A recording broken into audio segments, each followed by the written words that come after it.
Alright, what's up YouTube? I'm back. It rained yesterday, and it probably will rain again tonight or tomorrow.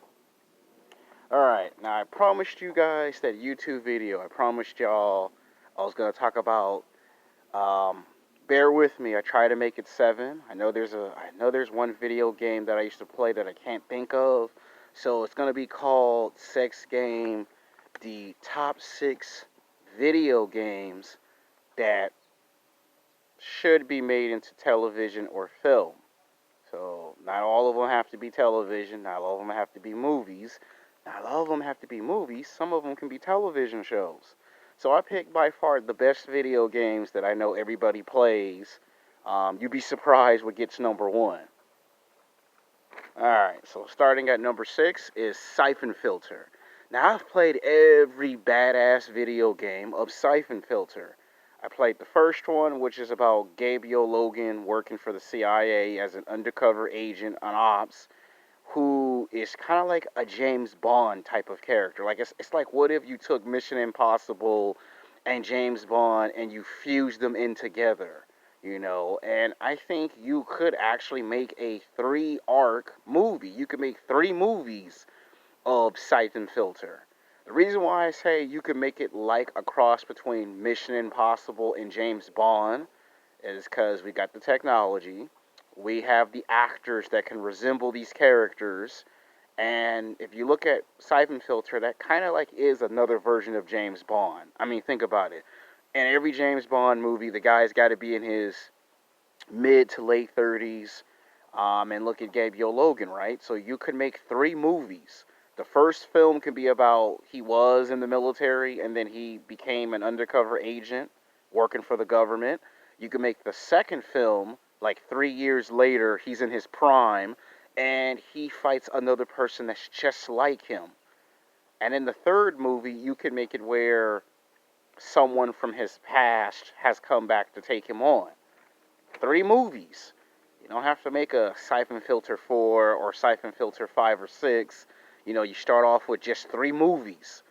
If the first one's good, then you make a second one. If the second one's better than the first one, then you guarantee everybody a third film. That's if you're going to make it 3 movies right off the bat.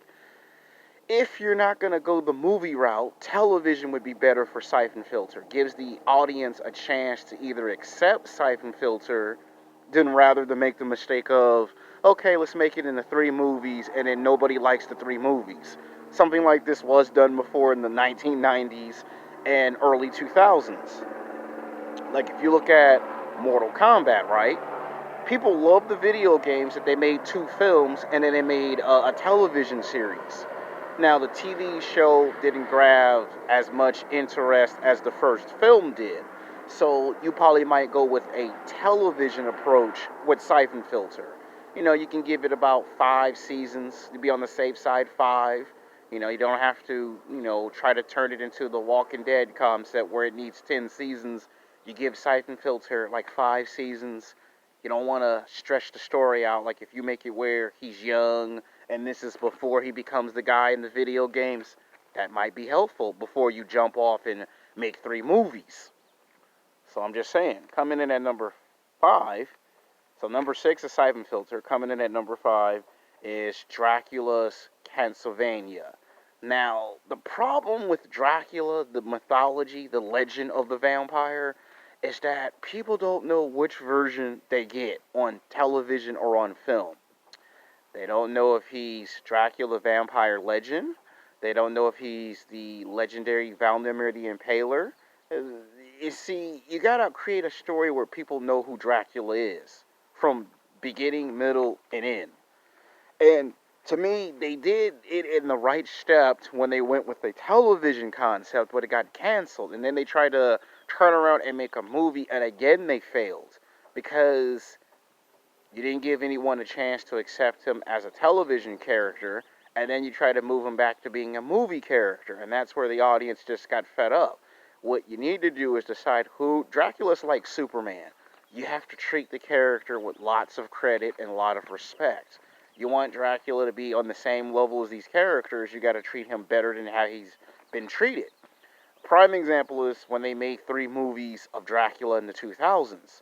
He got a trilogy. The first film was okay. The second film was better than the first film, and the third film nobody really liked.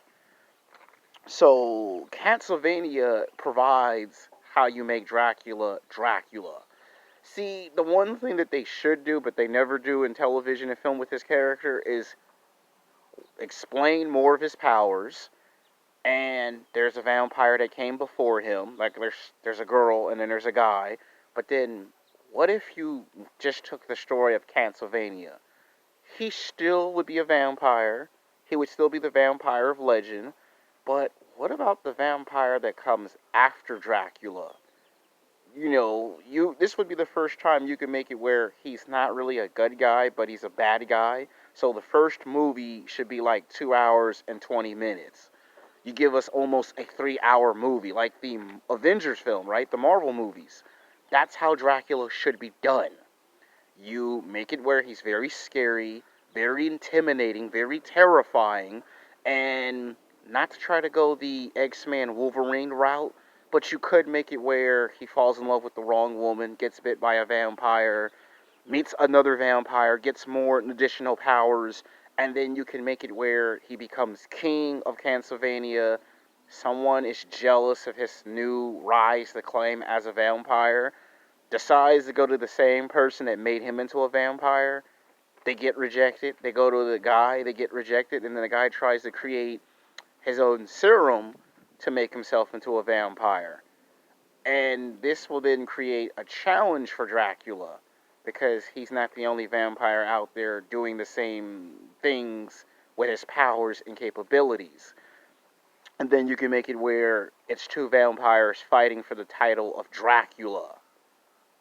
That makes the story much interesting. The second story can be he's in the modern time period. It's centuries later, and you can have him in New Orleans or New York or Chicago or Los Angeles, and you can have it where he's fighting the same person but they're reincarnated. And what you should do is make it where he lost his memory. Him always having to remember stuff gets boring. Like if you make it where he thinks he's human and he doesn't know that he's still an immortal vampire, you make the story interesting. Because now audience have a reason to take the lore of the vampire legend serious. The third film is where you start having him fight other monsters. Like he thinks he's the only vampire. Here comes Adam, Frankenstein's monster. Then you can have him fight that person. Or if you go with a television show concept, it might be better because you can get 5 seasons out of it. The first season could just be him learning how to control his powers. Season 2 can be him learning that there's other people like him. The third season is where he takes on his most dangerous adversary. The fourth season is where he's now in modern times. And the fifth season can just be to end the television show to where he now knows he's the legend. So if you don't go with the movie route, television route. Coming in at number 4 is Devil May Cry. Now, I've played the video game. I played all the video games, the crossovers, read the comics, the graphic novels, the posters. You could do a lot with Devil May Cry. You could actually break Devil May Cry in half. You could make it a television show and a movie because you have so much story and so much material for the character Dante. Like, you can go, like, the television show could be like 3 or 4 seasons. You can make it where he's young, he's in high school, he's told not to use none of his powers. His mother tells him and his brother, don't be using your powers. You don't want the rest of the world to find out. You're half human, half demon hybrid. And you could actually make the television show where he runs into other people with supernatural powers. And he would be forced to fight them. And then, towards the end of the third or fourth season of the show, it goes into the movie. Where, okay, you make the television show have it where he's having flashbacks to when he was a kid. And then the movies is he's like in his late 20s, early 30s, and he's been doing this for 10 years. So now you can go the Blade route. Where in Blade, they kind of went back to the past and showed the stuff he done before he knew he was the Daywalker. You could do that with Dante. Half of it could be a television show, half could be a movie. That way, audience don't get tired of the character of Dante. The TV show could be whatever you want the show to be, where the movies is actually the core of the characters. This could be another big franchise. This could not only make video games movies taken serious, you would be surprised on what you can do with these characters. Alright, coming in at number 3, God of War. I've played the first game, the second game, the third game. I never played the fourth one. I found out they made an animated movie. Gotta watch it. And this would be good. Warner Brothers could make this. Universal could make this. Anyone, any film studios in the world could make this God of War. I mean, just look at the story of Hercules, Clash of the Titans, 300.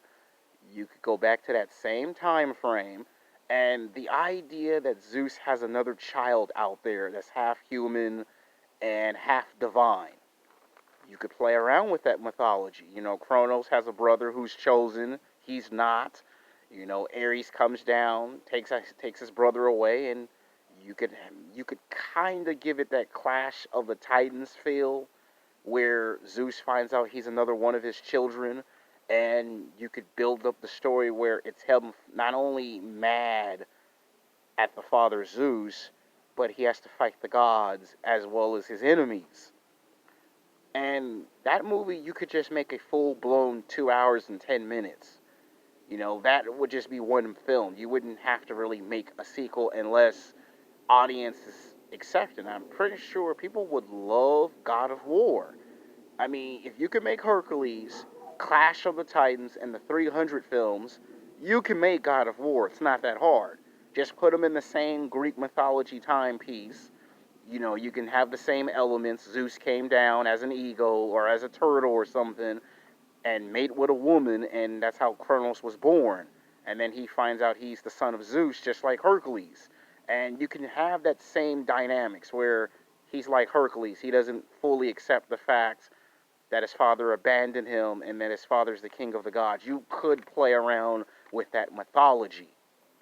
I mean, of course, you can also have it where he finds out he has these powers and he uses them to fight evil, but he still hasn't fully accepted the fact that he was abandoned.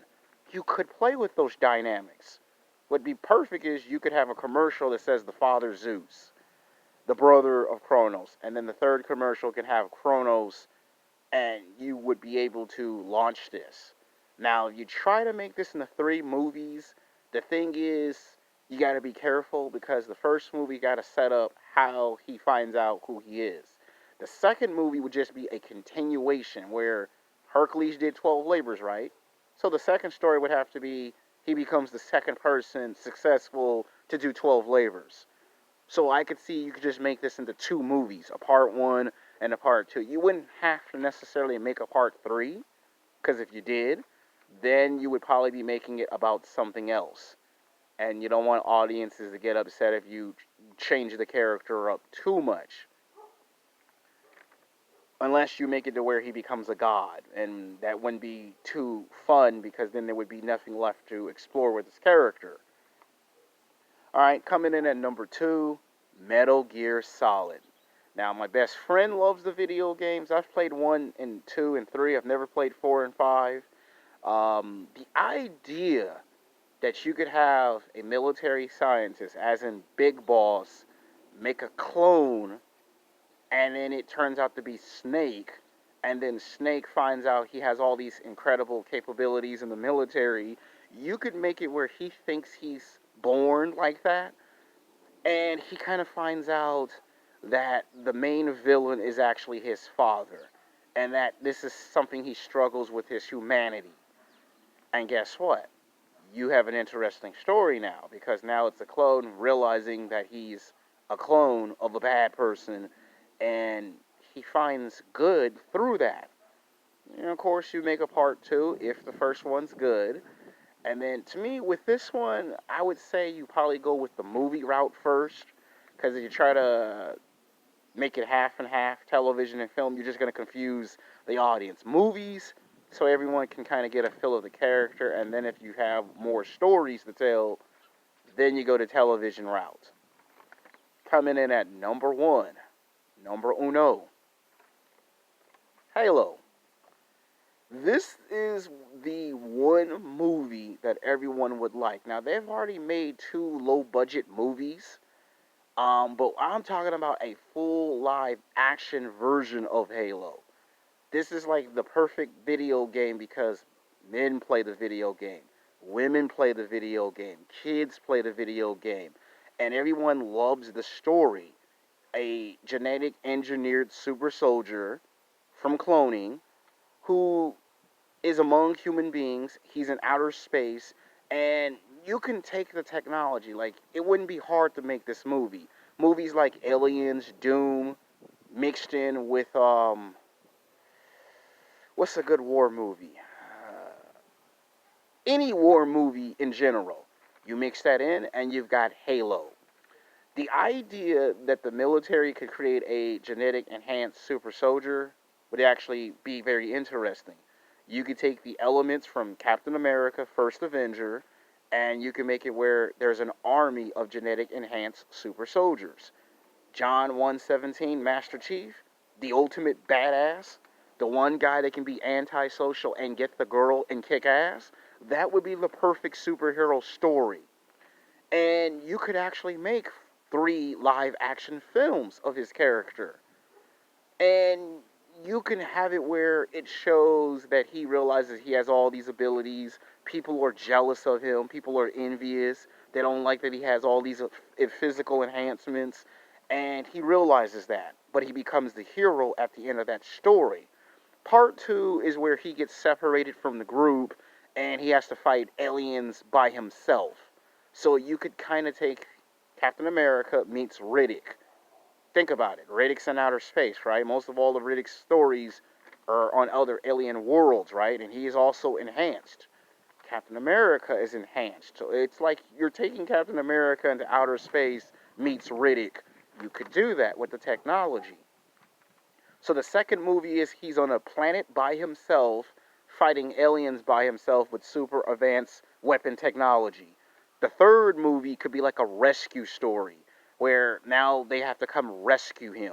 And when he comes back, he's being court-martialed or whatever. He finds out the system that he protects doesn't no longer need his services or required. And that could set up like another version of Captain America Civil War, where it's Halo Civil War. I know it's like a big ripoff, but fans would accept the title. That's where you would make a fourth film. Or if not necessarily a fourth film, then you can kind of say, well, we made you 3 movies, a TV series. Because there's so much history with the story of Halo, you could do that. You could take the story of him having to rescue the girl. So the third movie could be Rescue. Like the first half, it's coming to rescue him. Because he's the main character. Only to find out he's been replaced by another genetic enhanced super soldier. And in the second half is he's saving a girl that in secrecy he has a crush on and that he's in love with. And then the rest of that plot is he finds out he's now fighting the very same system he swore to protect. All of that could be in the third movie. And then if you had to make a fourth film, it would just be him be on the run as a fugitive where his group decides to follow him. And now it's his group versus the system. So you could actually break this off into 3, how they did Hunger Games, where Hunger Games just had 3 movies, and they took the third movie and they made it into 2 parts. You could do that with Halo and end up with 4 films. Now, the reason why I ain't brought in any actors of who could play these characters is because when you start naming off actors who could play Snake or Master Chief, a lot of people get angry and upset, so we didn't name any actors because we just want to talk about how these concepts would get made into movies or television shows. And depending on how well received this is, we could come back and make a second one, but animes that could be made into movies and television shows. So next time, peace.